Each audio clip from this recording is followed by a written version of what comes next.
ഒന്നും പുത്തരിയല്ല. 1976 SFIയിൽ തുടങ്ങിയതാണ് ജീവിതം. അതുകൊണ്ട് അതൊന്നൊരു വിഷയമൊന്നല്ല. ഞാനിങ്ങനെ ഓരോ ക്രൈമുകൾ ചെയ്തുകൊണ്ടിരിക്കും. ആ ക്രൈമുകളൊക്കെ ഹിറ്റാവുന്ന എൻ്റെ കുഴപ്പമാണോ? അയ്യോ, ഞാൻ എന്നെ അല്ലാട്ടോ ഉദ്ദേശിച്ചത്.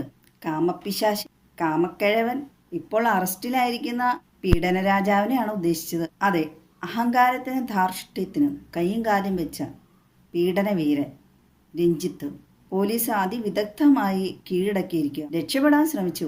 ഇത്ര പ്രായമായിട്ടും കാമരാജനായിട്ട് നടക്കുവാണ്. അപ്പോൾ ചെറുപ്പത്തിൽ എങ്ങനെയായിരുന്നിരിക്കും? 2009 ഒരു ബംഗാളി നടി രഞ്ജിത്തെ പീഡിപ്പിച്ചു എന്ന് പറഞ്ഞ് പരാതി കൊടുത്തു. അന്ന് നടപടി ഉണ്ടായില്ല. 2012 ഗേ ആയിരിക്കുന്ന ഒരു വ്യക്തിയും രഞ്ജിത്ത് പീഡിപ്പിക്കാൻ ശ്രമിച്ചു എന്ന് പറഞ്ഞ് പരാതി കൊടുത്തിട്ടുള്ളതാണ്. അന്നും നടപടി ഉണ്ടായില്ല. ഇപ്പോൾ ഇതാ 2026 ജനുവരിയിൽ ഒരു നടി രഞ്ജിത്തെ പീഡിപ്പിക്കാൻ ശ്രമിച്ചു എന്ന് പറഞ്ഞ് പരാതി കൊടുത്തു. സിനിമാ കമ്മിറ്റിയിലും പരാതി കൊടുത്താണ്. എന്നിട്ട് നടപടി ഉണ്ടായില്ല.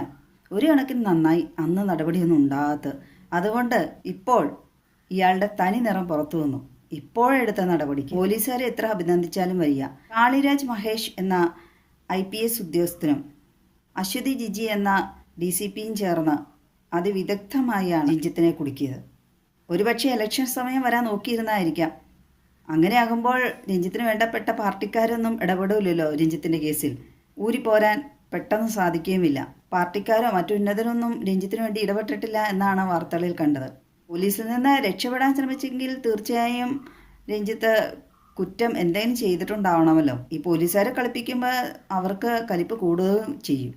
ഇപ്പോൾ സംവിധാനം ചെയ്തുകൊണ്ടിരിക്കുന്ന സിനിമയുടെ അസിസ്റ്റന്റ് ഡയറക്ടറായിരിക്കുന്ന ശാലിനി എന്ന സ്ത്രീയെയും അതിൽ അഭിനയിക്കുന്ന ബോബി കുര്യൻ എന്ന നടനെയും എല്ലാം പോലീസ് ചോദ്യം ചെയ്തു വരികയാണ്. കാരവനിൽ വെച്ച് ഈ നടി പീഡിപ്പിക്കപ്പെട്ടതായി വ്യക്തമായ തെളിവുകൾ പോലീസിന് ലഭിച്ചിട്ടാണ് ഇപ്പോൾ ഈ അറസ്റ്റ് നടന്നിരിക്കുന്നത്. ആ കാരവനിൽ നിന്ന് ആ നടി കരഞ്ഞുകൊണ്ട് ഇറങ്ങിപ്പോകുന്നത് ആ സെറ്റിലുള്ള ആളുകൾ കണ്ടിട്ടുണ്ട് എന്നാണ്.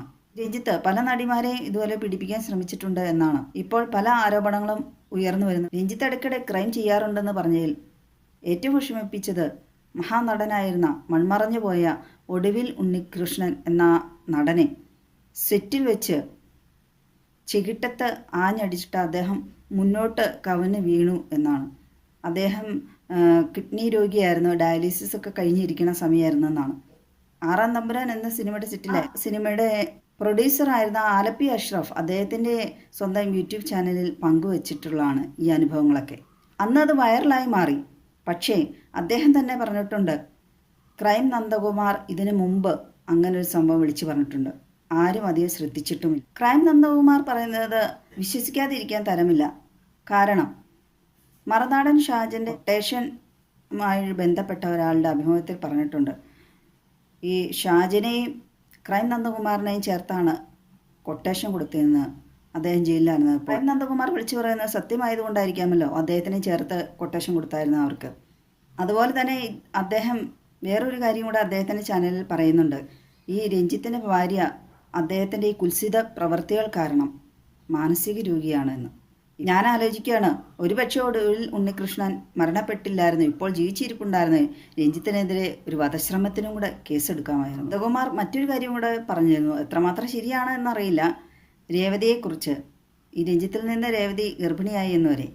രേവതിയുടെ ഒരു അഭിമുഖത്തിൽ അത് ശരിവെക്കുന്ന രീതിയിൽ രേവതി തന്നെ പറയുന്നുണ്ട്, രഞ്ജിത്ത് അവരുടെ ജീവിതത്തിൻ്റെ ഒരു ഭാഗമാണ് എന്ന്. പോലീസുകാർ പിടിച്ചുകൊണ്ട് പോകുമ്പോഴും വണ്ടിയിൽ കയറുമ്പോഴെല്ലാം രഞ്ജിത്ത് പറഞ്ഞുകൊണ്ടിരിക്കുന്ന സത്യം പുറത്തു വരും, തെളിയട്ടെ, കുറ്റമൊന്നും ചെയ്തിട്ടില്ല എന്നുള്ള രീതിയിലാണ്. നടി ഒരു ട്രോമയിലായിരുന്നു എന്നാണ് ഈ ഇദ്ദേഹത്തിൻ്റെ ഈ പീഡന ശ്രമത്തിന് ശേഷം. നടി കരുതി കാണല്ലേ, ഇത്രയും പ്രായമുള്ള ആളല്ലേ, തന്നെ കയറി പിടിക്കും, പീഡിപ്പിക്കാൻ ശ്രമിക്കുമെന്നൊക്കെ. ഒരുപക്ഷെ ആ നടി ആ സിനിമ കമ്മിറ്റിയുടെ ആഭ്യന്തര കമ്മിറ്റി തന്നെ പരാതി കൊടുത്തിട്ട് അവർ നടപടി എടുത്തായിരുന്നെങ്കിൽ ചെറിയ രീതിയിലേക്ക് നടപടികൾ ഉണ്ടാവുള്ളൂ.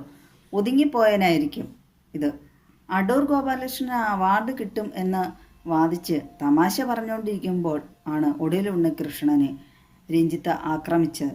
അത് പിന്നെ ഒരിക്കലും അദ്ദേഹം ഒരു തമാശയോ ചിരിയോ കളിയോ ഒന്നും ഒരു സെറ്റിലും ആരെടുത്തും ഉണ്ടായിട്ടില്ല എന്ന്. അതും അത്രയും പ്രായമുള്ള മനുഷ്യനാണ്. ഒടുവിൽ ഉണ്ണികൃഷ്ണൻ മദ്യപിച്ച് വല്ല അലമ്പുണ്ടാക്കിയിട്ടോ അയാളെ വല്ല തെറി പറഞ്ഞിട്ടോ അനുസരിക്കാഞ്ഞിട്ടോ ഒന്നുമല്ല. കർമ്മ റിട്ടേൺസ്.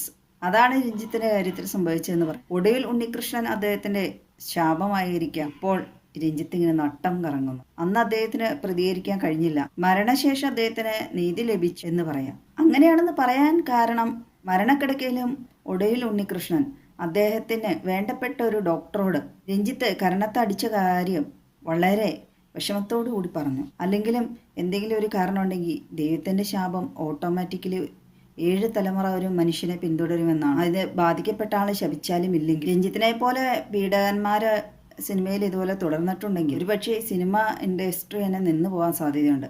കാരണം സ്ത്രീകൾ അഭിനയിക്കാൻ ചെല്ലുകയില്ല. അവരെ കൂട്ടത്തിൽ അഭിനയിപ്പിക്കാൻ മറ്റുള്ളവർ മടിക്കുകയും ചെയ്യും.